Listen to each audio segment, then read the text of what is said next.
بسم اللہ الرحمن الرحیم۔ السلام علیکم۔ اشفاق احمد کی ایک فکر انگیز تحریر۔ میں ہر گھریلو عورت کو ہی اللہ والی سمجھتا ہوں۔ گھریلو عورت ولایت کے ایک اونچے درجے پر فائز ہوتی ہے۔ سب سے پہلے اٹھے، سحری بنائے اور خود سب سے آخر میں کھائے، پھر دن بھر روزہ رکھے، دوپہر میں بچوں کے لیے کھانا بناتی ہے، پھر 4 بجے سے اپنے شوہر اور سسرال والوں کے لیے افطاری بنانے کے لیے جٹ جاتی ہے۔ پکوڑے، دہی بلے، چنا چاٹ، فروٹ چاٹ اور نہ جانے کیا کیا، پھر بھی یہی دھڑکا کہ پتہ نہیں شوہر، باپ یا سسرال کو پسند آتے ہیں یا نہیں۔ اذان کے وقت تک پکوڑے تلتی رہے کہ گھر والوں کو باسی پکوڑے پسند جو نہیں۔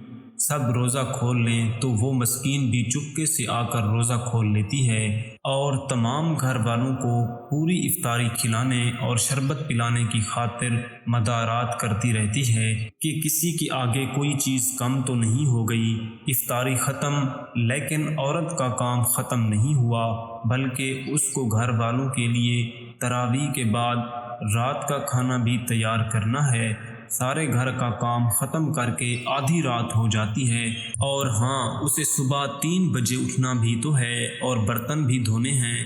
الارم یاد سے لگانا ہوگا، ورنہ اگر آنکھ نہیں کھلی اور گھر والوں کا بغیر سحری کا روزہ ہو گیا تو سارا دن اسے گھر والوں کا غصہ بھی برداشت کرنا ہوگا۔ بہت ہی کم لوگ ہوں گے جن کے منہ سے غلطی سے تعریف کے 2 بول نکل آئیں کہ آج افطار پہ بنی ہوئی چیزیں بہت مزے کی تھیں۔ ویڈیو کو لائک کریں، شیئر کریں اور چینل کو سبسکرائب کریں۔ Thanks for watching.